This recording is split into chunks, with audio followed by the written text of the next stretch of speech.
오늘 본문의 말씀으로 우리 맥주 감사주일 맞이하여 위기 앞에서 감사라는 제목으로 말씀의 은혜를 함께 나누겠습니다. 지난 5월 21일 날 저 북구에 달성군에 가면은 동산 비전교회라는 교회가 있습니다. 그 교회를 담임하던 박현민 목사가 하나님의 부르심을 받아서 소천을 했더랬습니다. 저에게는 오랜 친구이기도 하고 또 동기 목사이기도 하고 또 저하고는 나이가 1살밖에 차이 나지 않는 동년배이기도 한데 고칠 수 없는 암으로 인해서 1년 반의 투병을 마치고 하나님의 부르심을 받았습니다. 교회를 개척하고 또 교회를 건축하고 한눈 팔지 않고 열심히 목회만을 했던 그런 목사였는데 하나님께서는 거기까지 종을 사용하시고 데려가셨습니다. 옆에서 보면서 사모님과 두 아들을 남겨놓은 한 가정의 위기이기도 했고 또 개척하면서부터 개척했던 목사님이시니까 교회로서도 큰 위기를 맞이한 그런 상황이었다, 이렇게 옆에서 보여졌습니다. 그러나 하나님께서는 그 가정과 또 그 교회를 그냥 내버려 두시지 않을 것이라고 저는 믿습니다. 하나님께서는 위기 속에서도 베푸시는 은혜가 있고 그리고 그 위기 가운데에서도 복을 아끼지 않으시는 분이라는 것입니다. 많은 사람들은 남겨진 가족들 때문에 안타깝고 그리고 저 교회가 어떻게 되려나 하는 염려를 합니다마는 그것은 우리 하나님의 능력을 잘 모르고 하는 얘기 아니겠습니까?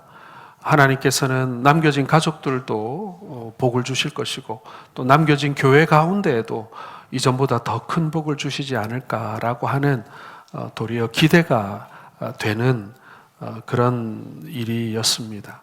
오랜 친구가 떠났기 때문에 정말 만감이 교차하고 슬프고 그리고 안타까운 마음이 많았습니다마는 또 한편으로는 하나님께서 또 이 가정과 교회를 어떻게 인도하실지 그리고 들려오는 소문에 또 하나님께서 또 선하게 인도하시는 것들을 들을 때마다 우리의 위기가 진짜 위기가 아니고 우리가 생각하기에 세상에서의 실패는 진짜 실패가 아닐 수도 있다라는 생각을 하게 되었습니다. 여러분, 우리가 사는 세상은요, 예고 없이 위기가 찾아옵니다. 어느 날 갑자기 큰 병이 들기도 하고 어느 날 갑자기 사고로 인해서 장애를 얻기도 하고 어느 날 갑자기 사업에 실패하기도 하고 전혀 우리가 예상하지 못한 그런 위기 속에 우리가 맞닥뜨린다라는 것입니다.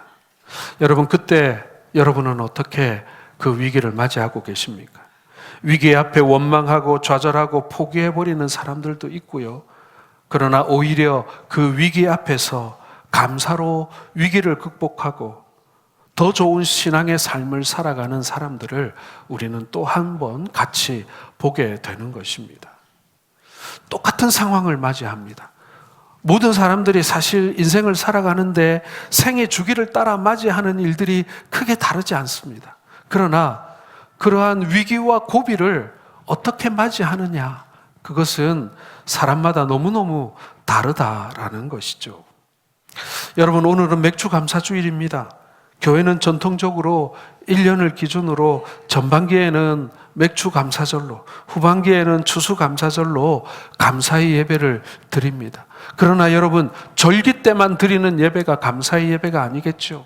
우리가 52주 매주 드리는 예배가 한 주를 돌아보면서 하나님이 우리에게 베푸신 그 놀라우신 은혜를 향한 감사의 예배가 우리는 매주 드려지는 예배 아니겠습니까?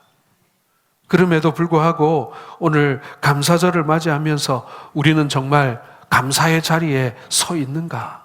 우리는 과연 온 몸을 다하여서 우리의 온 삶을 다하여서 하나님을 향한 감사를 드리고 있는가? 한번 점검해 보는 그런 날이기도 한 것입니다. 어려움이 있지만 어려움 속에서도 감사하는 삶, 우리 신앙인들의 삶의 진수가 아닌가 하는 것이죠. 자, 우리 하나님은 우리가 감사하는 것을 무엇보다도 기뻐하십니다. 여러분, 그렇지 않습니까? 우리가 우리의 자녀들에게 호의를 베풀고 먹을 거, 입을 거 나눠주고 말이죠. 우리의 이웃이나 우리의 주변 사람들에게 우리가 호의를 베풀고 나면요, 에이, 괜찮아. 내가 바라고 한 건 아니야. 그렇게 말하지만 솔직히 고맙다고 표현하고 사례하고 그리고 감사를 표현하면요, 기분 좋잖아요. 그렇죠? 보람도 있고 말입니다. 우리의 자녀들에게 우리가 정성을 다하여 사랑을 다하여 우리의 자녀들을 키우는데 그 자녀들이 그것을 당연한 것으로 여기고 어머니 아버지에게 감사도 표현하지 않는다라면 아무리 자식이라도 그리고 아무리 부모라도 우리의 마음에 서운한 마음이 드는 것 아니겠습니까? 남은 말해서 뭐 하겠어요? 남들은 더 말할 것도 없죠. 똑같습니다, 여러분. 우리 하나님께서는요, 우리에게 은혜를 베푸시지만 우리에게 그 감사의 반응을 보기를 원하신다. 아니, 그 감사의 반응을 볼 때마다 기뻐하신다는 거예요. 우리도 기쁜데 하나님 얼마나 기쁘겠어요? 감사의 찬양, 감사의 고백, 그리고 감사의 예배, 그리고 감사의 예물, 우리 하나님께서는 다 기뻐하신다는 거예요. 하나님 감사합니다. 구원해 주셔서 감사합니다. 믿음 주셔서 감사합니다. 가정 주셔서 감사합니다. 자녀를 주셔서 감사합니다. 올해도 맥주 감사절 예배에 참석할 수 있게 해주셔서 감사합니다. 섬길 수 있는 교회 주셔서 감사합니다. 생명 연장해 주셔서 감사합니다. 여러분, 이러한 감사의 제목들 너무 많지 않습니까? 감사는 좋은 때만 하는 것이 아니죠. 위기를 만났을 때에도 감사해야 합니다. 오늘 성경에 나오는 여호사밧 왕이 바로 그런 사람이었던 것입니다. 평소에 여러분 감사의 훈련이 잘 되어 있는 사람은요, 위기의 때에도 그 감사의 그 삶의 그 패턴이 끊어지지 않는다라는 거예요. 전혀 깨닫지 못하다가 갑자기 위기의 상황을 맞이하게 되면 사람들은 당황하게 됩니다. 그리고 감사가 뭡니까? 불평하게 되고 원망하게 되고 이 어려움의 원인이 어디에서 왔는지 찾아내가지고 말이죠, 공격하고 그렇게 하게 됩니다. 탓하게 되고 말이죠. 거기에서 감사가 나오기가 참 쉽지가 않습니다. 그러나 어떠한 순간에도 우리가 감사하는 습관, 감사하는 삶의 태도를 가지고 있다면 위기의 파도가 왔을 때 그 위기의 파도도 원망과 불평이 아닌 감사로 우리가 그것을 넘어갈 수가 있다라는 것입니다. 자, 오늘 여호사밧의 이야기를, 여호사밧 왕의 이야기를 우리가 보면서 우리가 이 위기의 순간에 어떻게 감사할 수 있을까? 우리가 어떻게 이 위기의 파도를 넘어갈 수 있는가를 함께 살펴보는 그러한 시간 되기를 소원합니다. 먼저 첫 번째로 여러분, 여호사밧 왕이 우리에게 보여주는 이 믿음의 교훈, 이 감사의 교훈은 뭐냐면요, 위기 앞에서 약속의 말씀이 이루어질 것을 믿고 감사했다라는 것입니다. 자, 20절 말씀 같이 읽어보겠습니다. 이에 백성들이 아침에 일찍이 일어나서 드고와 들로 나가니라. 나갈 때에 여호사밧이 서서 이르되 유다와 예루살렘 주민들아, 내 말을 들을지어다. 너희는 너희 하나님 여호와를 신뢰하라. 그리하면 경고히 서리라. 그의 선지자들을 신뢰하라. 그리하면 형통하리라.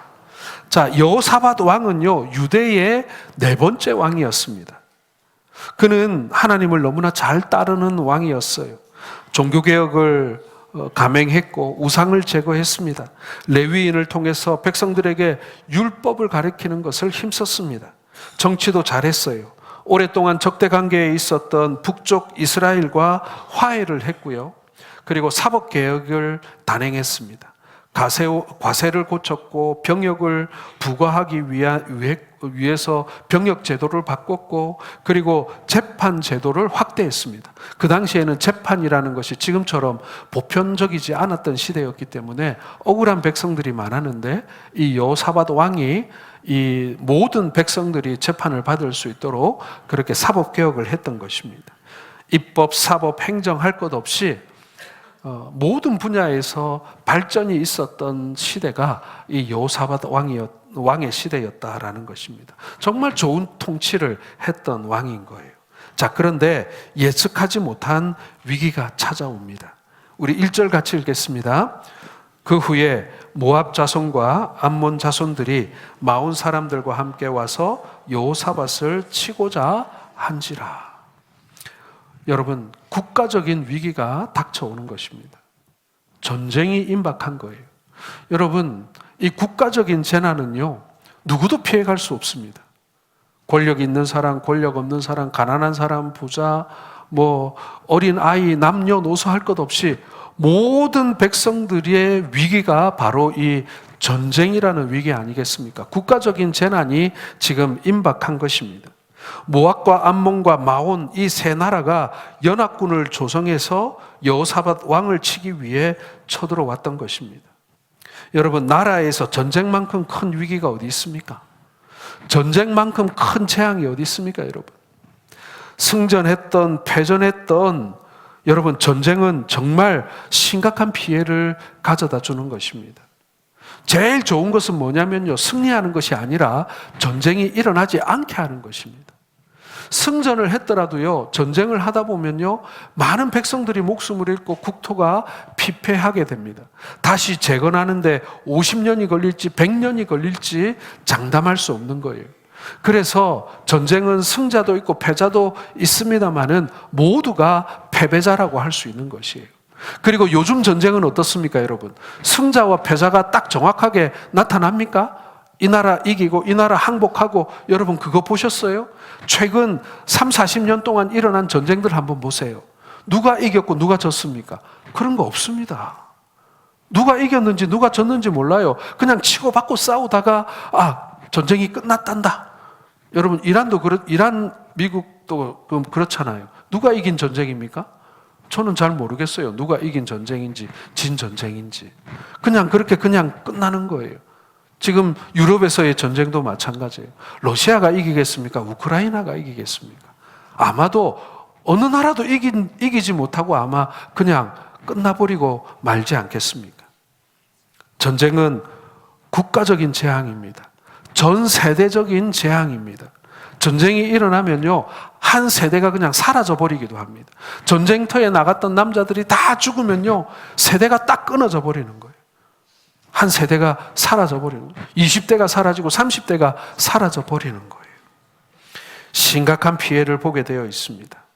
여러분, 이 위기 앞에 유다 왕국, 이 나라의 준비 상태는 어땠을까요? 국력은 튼튼했을까요? 12절을 한번 같이 읽어보겠습니다. 우리 하나님이여, 그들을 징벌하지 아니하시나이까? 우리를 치러 오는 이 큰 무리를 우리가 대적할 능력이 없고 어떻게 할 줄도 알지 못하옵고 오직 주만 바라보나이다. 어떤 상태입니까? 대적할 능력이 없다. 국력이 약하다는 거예요. 전쟁을 치를 만한 힘이 없다는 것입니다. 이 세 나라의 연합군은요, 그 숫자가 어마어마해요. 세 나라의 국력을 합쳤으니 얼마나 이 전쟁을 할 준비가 잘 돼 있겠습니까? 그러나 이 유다 왕국은 북이스라엘에 비해서도 작은 나라예요. 그리고 전쟁 준비가 돼 있지 않습니다. 무기도 물자도 준비되어 있지 않습니다. 그리고 전술도 준비되어 있지 않아요. 이런 국가적인 재난, 전쟁이 왔을 때 우리가 어디를 방비하고 어떻게 싸울까에 대한 전략적인 준비도 돼 있지 않습니다. 어떻게 할 줄 알지 못하옵고 라고 돼 있잖아요. 그러면서 오직 주만 바라봅니다. 한마디로 이 유다 나라는요, 이 큰 군대를 대적할 아무 능력이 없었다라는 것입니다. 사랑하는 성도 여러분, 보통 사람들은 위기를 만나면요, 어떻게 대응을 합니까? 첫째 부류는요, 부정적으로 반응하는 사람들이에요. 위기를 위기로 인정하지 않는 거예요. 위기 아니라고. 이게 저 군대가 막 몰려왔지만 설마 저 군대가 우리를 공격하겠냐고. 아마 훈련하는 거겠지. 이렇게 부정하는 단계가 있어요. 그러다가 진짜 쳐들어오면요, 분노합니다. 내가 뭘 잘못했다고, 우리가 뭘 잘못했다고 하면서 분노하다가 나중에는 타협을 합니다. 아, 내가 적당하게 저 사람들과 어느 정도 타협을 해야 되겠다. 어느 정도 양보도 하고 양보도 받고 막 그래야 되겠다라고 하든지, 아니면 마음으로 그런 마음이 있는 거예요. 그래, 내가 뭔가 잘못한 게 있으니까 이런 일이 일어나지 않겠나. 그러나 내 탓만 있는 건 아니야. 당신 탓도 있고 당신 탓도 있고 그리고 내 탓도 요만큼 있고 뭐 이렇게 타협을 합니다. 그러다가 우울증에 빠지는 거예요. 우울에 빠지는 거예요. 왜 다른 사람들에게는 안 일어나는 이 불행한 일이 나에게만 일어나는 것일까? 나는 저주받은 것일까? 막 이러면서 우울하다가 나중에는 수용의 단계로 넘어갑니다. 그래, 인생이 다 그렇지. 뭐 이렇게 말입니다.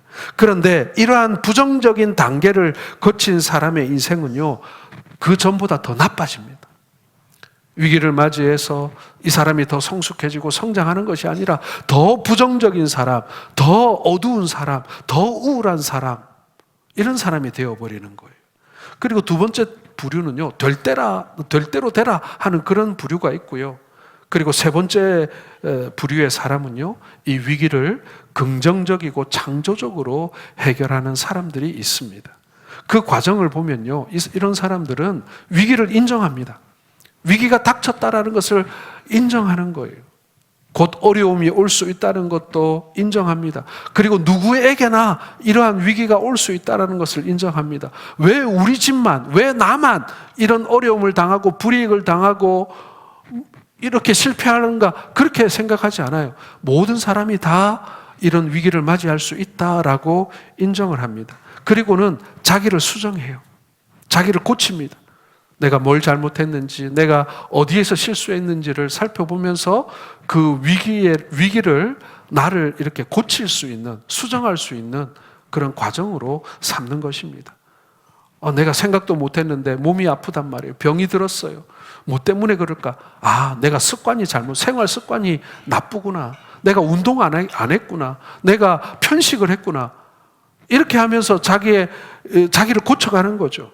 그러다 이제 그 다음 단계는 뭐냐면요, 절대 신앙의 의존의 단계. 굉장히 긍정적이죠. 하나님께서 이 위기를 통하여 내게 뭔가를 알려주기를 원하신다. 내 삶을 고쳐가기를 원하신다. 나를 성숙해 하기를 원하신다. 하나님의 큰 계획 아래에 나의 위기가 있다. 하나님이 관리하시는 위기다. 이런 신앙을 가지게 되는 것입니다. 그리고 하나님께서 반드시 선으로 갚아주실 것을 믿게 되는 거예요. 그리고 마지막으로 어떤 단계로 넘어가냐면 창조적인 열정을 불태우는 것입니다. 하나님께서 끝내 이 위기를 이겨내게 하실 것을 믿고, 그렇다면 내가 어떻게 해야 할까? 내게 맡기신 주의 일을 내가 감당하고, 내게 맡기신 생업을 내가 감당하고, 하나님께서 반드시 선으로 갚아주실 것을 믿으며 내 삶에 힘을 더하고, 그리고 열심히 봉사하고 섬기는 창조적인 열정을 불러일으킨다. 이것이 여러분, 믿는 자의 긍정적인 위기를 맞이하는 모습이라는 것입니다. 여러분, 오늘 본문의 주인공 여호사밧은 어땠습니까?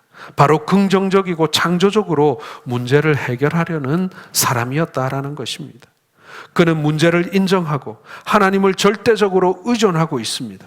그렇게 하나님을 절대적으로 의존하는 사람은요, 위기 앞에서 하나님의 약속의 말씀이 이루어질 것을 믿고 감사하는 사람인 것입니다.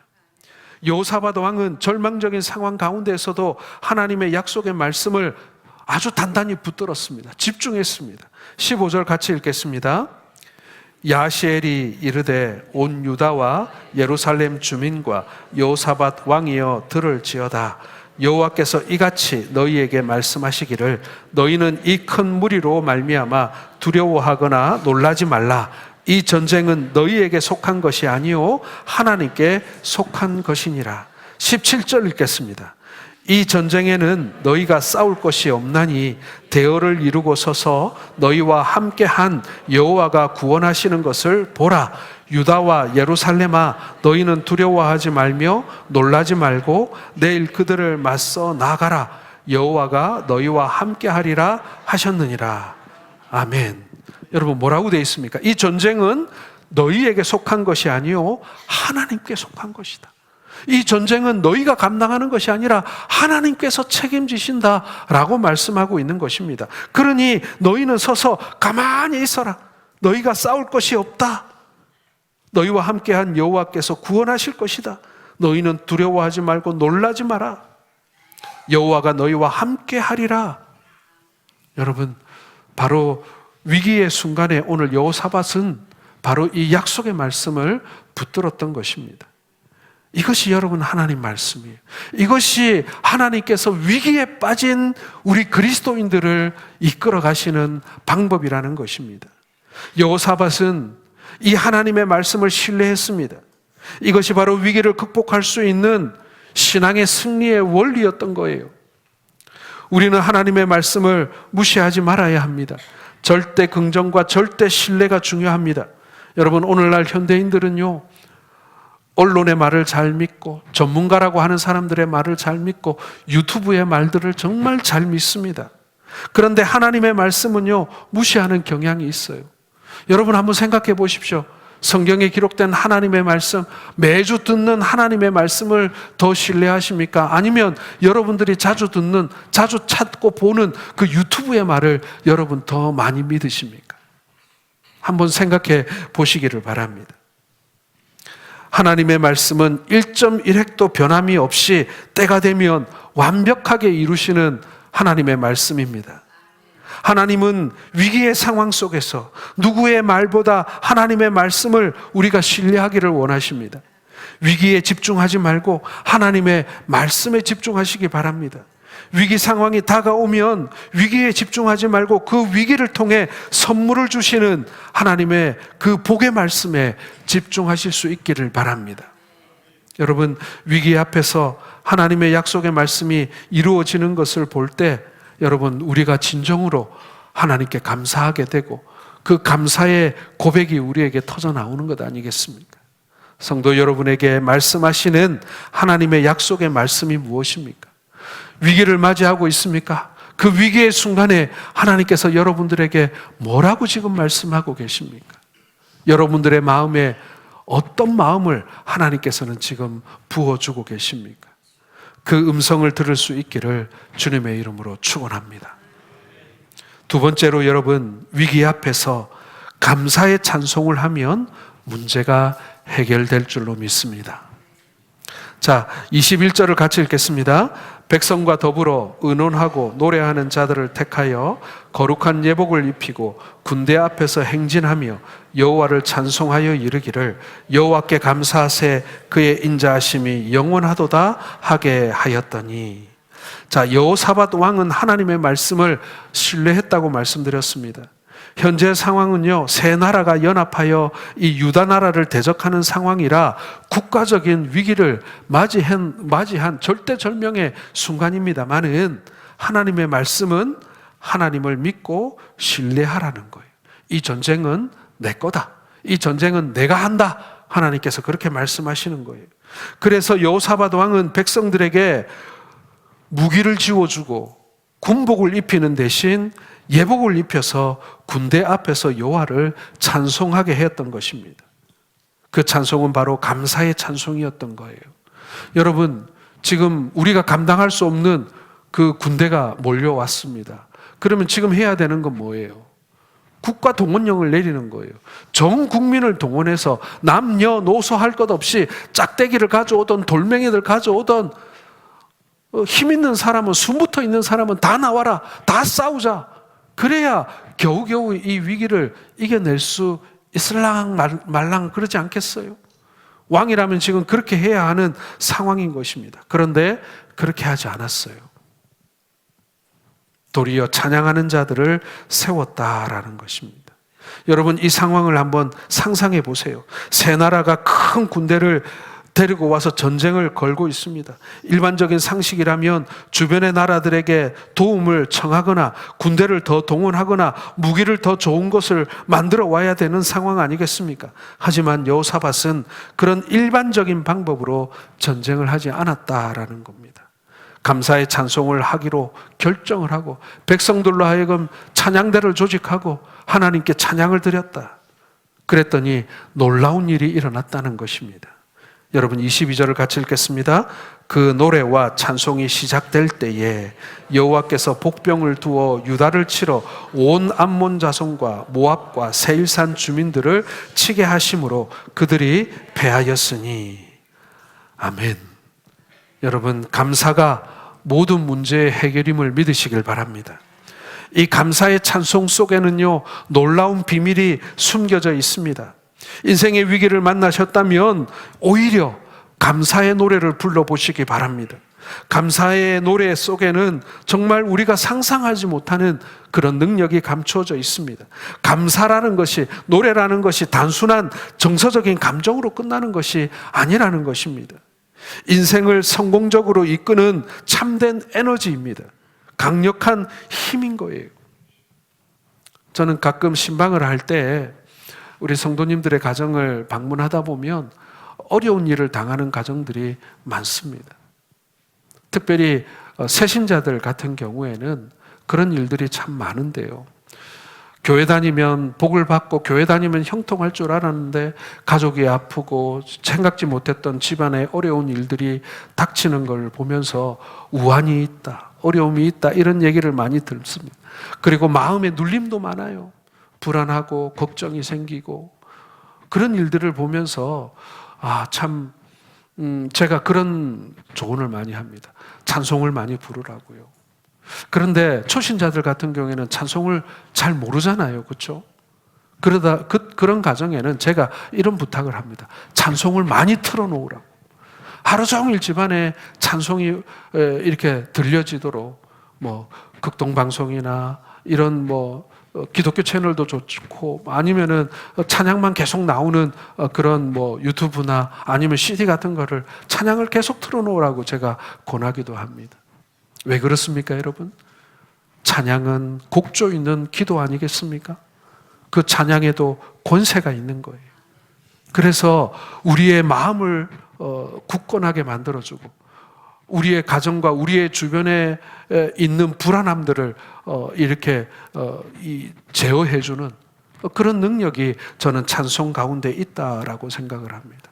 그래서 여러분, 어렵고 힘들고 슬프고 분노하고 그리고 불안할 때 여러분 찬송을 부르시길 바랍니다.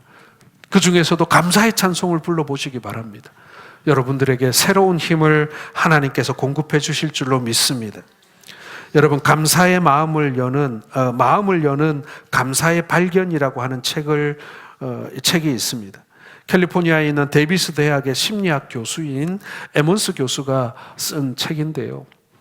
이 교수가 흥미로운 실험을 합니다. 사람들을 A, B, C 세 부류로 나누어서 관찰 실험을 했는데 A 그룹은 기분 나쁜 말과 행동에 집중하도록 했습니다. 즉, 불평하는 그룹을 만들었어요. B 그룹은 감사를 드러내는 데 집중하도록 했습니다. 감사하는 말과 행동을 하는 그룹으로 만들었고, C 그룹은 뭐냐면요, 감사도 없고 그리고 불평도 없는 그냥 평범한 일상이 계속 감정을 빼고 이어지도록 만든 이 그룹을 만들었습니다. 이게 완전히 통제가 되는지는 저는 잘 모르겠어요. 하지만 이렇게 세 부류의 사람들을 나누어서 집단 관찰을 했다라는 것입니다. 관찰 결과는 예상한 대로 이 감사의 그룹인 B 그룹이 다른 그룹보다 더 행복감을 느끼고 더 건강하고 더 운동도 많이 하고 관계도 좋아졌다, 이렇게 실험 결과가 나왔습니다. 그리고 더 나아가서 이 실험에서 두 사람을 뽑아가지고 그리고 장시간 이 관찰 실험을 계속했는데요. 그 결과 감사하는 사람이 그렇지 않은 사람들보다 평균 연령이 9년이 더 늘어났고 연평균 수입도 25,000달러가 더 높았다. 다른 사람들보다 훨씬 더 건강한 삶을 살았다라고 하는 연구 결과를 내놓았습니다. 여러분, 감사는요, 우리의 삶에 실질적인 영향을 미치는 능력임을 믿으시길 바랍니다. 감사가 약도 되고요, 양식도 되고요, 그리고 우리의 심령을 새롭게 하는 그런 놀라운 작용을 한다라는 것입니다. 우리가 위기 앞에서 절망하고 낙담하고 원망하고 하기보다는 하나님께 어찌하든지 우리가 의지적으로라도 하나님 앞에 감사할 수 있기를 바랍니다. 하나님의 자비하심을 보고 우리는 감사해야 합니다. 하나님께서 내게 베푸실 것을 미래의 눈으로 바라보면서 지금 당장에 해결되지는 않았지만 이것을 해결하실 하나님을 우리가 기대하면서 미리 감사하는 것입니다. 현재의 조건으로 낙심하고 원망하지 말고 이 위기를 통해서 미래에 주어질 하나님의 그 복을 바라보면서 우리가 감사할 수 있기를 바랍니다. 지금 여호사밧과 유다 백성들이요, 이 나라 군대를 이긴 것이 아닙니다. 여전히 그들은 건재하고 위협적입니다. 그런데 그들 앞에서 승리한 사람들처럼, 승리한 군대처럼 감사의 노래를 먼저 불렀던 것입니다. 보통 전쟁을 하기 전에는 전쟁을 북돋우는 노래를 불러야 하는데 이들은 전쟁의 승리의 노래를 전쟁을 하기 전부터 부르고 있는 것입니다. 사랑하는 성도 여러분, 위기의 상황에 빠져들지 마시고 그 위기 너머에 있는 하나님의 놀라운 복과 승리를 바라보시는 우리 성도들 되시기를 주의 이름으로 축원합니다. 마지막 세 번째로 여러분, 위기 앞에서 위기의 상황을 바라보지 말고요, 기도로 이루어질 것을 믿고 감사하시기 바랍니다. 23절을 같이 읽겠습니다. 곧 암몬과 모압 자손이 일어나 세일산 주민들을 쳐서 진멸하고 세일 주민들을 멸한 후에는 그들이 서로 쳐 죽였더라. 이게 무슨 얘기입니까, 여러분? 그들이 이 연합군이 몰려왔는데 먼저 그 연합군 중에 한 군대를 자기들이 쳐서 멸하고, 그리고 그것이 끝난 다음에는 자기들끼리 또 붙었다, 그런 얘기입니다. 여러분, 여호사밧이 왜 위기의 상황에 집착하지 않고 미래에 주실 하나님의 약속을 확신하고 감사할 수 있었겠습니까? 그것은요, 위기의 상황에 위기를 만드는 문제나 혹은 위기를 만드는 사람을 보지 않고 위기를 잔잔케 하시는 하나님을 바라보았기 때문이다라는 것입니다. 위기 상황이 되면, 아니, 저 군대가 왜 우리를 쳐들어왔을까? 그 연합군에게 집중하고 저들의 전력이 얼마나 될까? 군사가 몇 명이나 될까? 이걸 보는 게 아니에요. 우리 군대는 몇 명이나 되고 우리 병사들이 가지고 있는 무기의 수준은 얼마나 되고 우리는 양식이 얼마나, 군량미가 얼마나 있어서 얼마나 버틸 수 있을까? 그걸 보는 것이 아니라 위기를 잔잔케 하시는 하나님, 전쟁의 주인 되시는 하나님을 바라보았다라는 것입니다. 여러분, 우리가 등산을 할 때, 높은 산을 오를 때 산 밑에서 산 정상을 올려다보면요, 까마득합니다. 저 산을 어떻게 올라가나 막막합니다. 산을 오르기 위해서 등반을 시작합니다. 정상을 바라보며 계속 올라가는데 금방이라도 포기하고 싶은 마음이 들어요. 여러분, 산을 올라갈 때 요즘에 등산로에 보면요, 안내판이 잘 만들어져 있습니다. 정상까지 몇 킬로 이렇게 딱 적혀 있어요. 그런데 그렇게 돼 있습니까? 입구에서 정상까지 몇 킬로, 그것만 적혀 있습니까? 중간에 가면은 또 뭐 올라가는데 뭐 10킬로, 그런데 중간쯤 가면 5킬로 그렇게 적혀 있습니까? 아닙니다, 여러분. 중간에 약수터까지 몇 킬로, 폭포까지 몇 킬로, 그 산장까지 몇 킬로, 그리고 정상까지 몇 킬로, 이렇게 적혀 있습니다. 그래서 우리는요, 정상까지 10킬로만 보고 가는 게 아니라 약수터까지 1.5킬로, 아, 약수터 왔다, 그럼 약수 한 잔 마시, 물 한 잔 마시고 말이죠. 폭포까지 2킬로, 그러면은 그 폭포가 볼만할까? 이러면서 열심히 또 2킬로로 올라갑니다. 그렇게 올라가서 우리는 정상까지 올라가게 되는 것입니다. 한 걸음 한 걸음 앞만 보면서 천천히 올라가는 것입니다. 그렇게 올라가다 보면 어느새 정상에 서 있는 우리 자신을 발견하게 되는 것이죠. 여러분, 우리가 큰 감사의 거리를 기대할 때가 많이 있습니다. 이 사업이 성공하도록 말이죠. 이 투자가 성공하도록, 우리 아이가 막 대단한 인물이 되도록 우리는 그런 기대를 하며 살아갑니다. 그러나 여러분, 우리가 산 정상만 보고 살 수는 없습니다. 오늘 하루 내게 베푸시는 하나님의 은혜, 이번 주 한 주간 동안 내게 베푸시는 은혜, 이달 한 달 동안 내게 하나님이 베푸신 은혜, 지난 6개월 동안 베푸신 하나님의 은혜를 우리는 세어보면서 더 멀리에 있고 더 큰 하나님의 은혜를 감사하게 되는 것입니다. 하루를 감사하지 못하는 사람은요, 1년을 감사할 수 없습니다. 1년을 감사하지 못하는 사람은요, 평생의 삶을 하나님께 감사할 수 없지 않겠습니까? 여러분, 왜 사람들이 위기를 만나면 두려워하고 절망하고 포기합니까? 위기만 바라보기 때문 아닙니까? 어느 날 예수님이 제자들을 배를 태워서 갈릴리 바다를 건너가게 합니다. 본인은 안 타고요, 제자들만 보내었어요. 예수님은 기도하러 산에 올라가셨습니다. 한밤중이 되니 폭풍이 불기 시작했습니다. 제자들은 아직 배에 타고 있었어요. 배를 타고 있는데 그 폭풍 때문에 막 이리 밀리고 저리 밀리고 두려움에 떨고 있었습니다. 그때 예수님이 바다 위를 걸어 제자들에게 오십니다. 제자들은 물 위를 걸어오시는 예수님을 바라보면서 두려움 반, 신기한 반으로 예수님을 바라보면서 예수님을 부릅니다. 그리고 예수님 중에, 그 제자들 중에 베드로는요, 예수님, 나도 물 위를 걷게 해달라고 요청합니다. 베드로가 물 위에 내려 섰습니다. 금방 가라앉을 것이라고 생각했던 것과는 달리 베드로도 예수님처럼 물 위를 한 발자국 한 발자국 걷기 시작합니다. 그리고 예수님께 점점 다가가요. 예수님의 얼굴만 바라보면서 걸어갔더니 베드로도 예수님처럼 물 위를 걷게 되는 것입니다. 하지만 곧 자기 앞에 닥치는 높은 파도를 바라보는 순간 두려운 마음이 들면서 물속에 풍덩 빠져들고 말았던 것입니다. 예수님 얼굴만 바라보고 걸었을 때는 가라앉지 않았어요. 하지만 파도를 바라보는 순간, 위기를 바라보는 순간 물에 빠질 수밖에 없었다는 것입니다. 여러분, 위기를 만났을 때 하나님 얼굴만 보시기를 바랍니다. 위기를 바라보면요, 문제가 해결되는 것이 아니라 오히려 더욱더 깊은 수렁에 빠져버리고 맙니다. 여호사밧 왕은요, 위기의 원인이었던 사람들을 쳐다보지 않고 하나님을 바라보았더니 그 자중질환이 일어나 자기들끼리 치고받고 하더니 문제가 다 끝나버렸다, 전쟁이 다 끝나버렸다라고 우리에게 알려주고 있습니다. 여러분, 우리에게 닥친 그 위기에 집중하지 마세요. 그 위기를 쳐다보지 마세요. 이 위기가 왜 왔나, 그거에 너무 궁금해하지 마세요. 그 위기를 해결하실 수 있는 우리 주님을 여러분 바라보시기를 바랍니다. 위기 앞에 서 계십니까? 불평하지 말고 감사하시기 바랍니다. 감사에는 힘이 있습니다. 감사에는 경쟁력이 있습니다.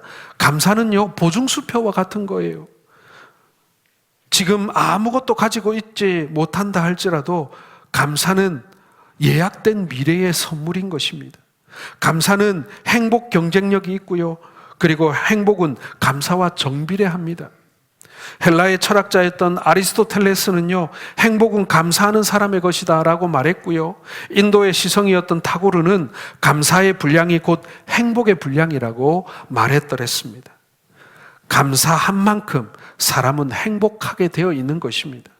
행복은 소유에 비례하기보다는 감사에 정비례하는 것입니다. 사랑하는 성도 여러분, 우리 하나님께서 우리 보고 왜 감사해라 범사에 감사해라 그렇게 말씀하는 것일까요? 그것은요, 너희가 어떤 일을 만나든지 내 덕인 줄 알아, 그런 뜻이기도 하지만 그것보다도 여러분, 하나님께서는 우리가 행복하게 살기를 원하고 계신다. 주 안에 우리가 행복한 삶을 살기를 원하신다는 거예요. 그리고 그렇게 행복한 삶의 비결이 어디에 있는가? 바로 감사에 있다는 것입니다. 여러분, 믿는 자와 믿지 않는 자의 차이가 극명하게 드러나는 것도 바로 감사의 유무에 있는 거예요. 오늘 맥주감사절 아침에 위기를 만난 여호사밧이 어떻게 위기를 극복했는지 오늘 우리에게 알려주고 있습니다. 그것은 감사라는 방법이었어요. 그는 여호와 하나님의 말씀을 신뢰하고 감사했습니다. 위기의 상황을 바라보지 않고 감사에 집중했어요. 감사하였더니 문제가 해결되었습니다. 이것이 여러분, 불변의 영적 원리인 것입니다. 세상 사람들은 죽었다가 깨어나도 모르는 거예요. 감사절 아침에 하나님께서 더욱더 감사하는 성도들을 원하고 계십니다. 여러분, 그런 성도들 되시기를 바랍니다.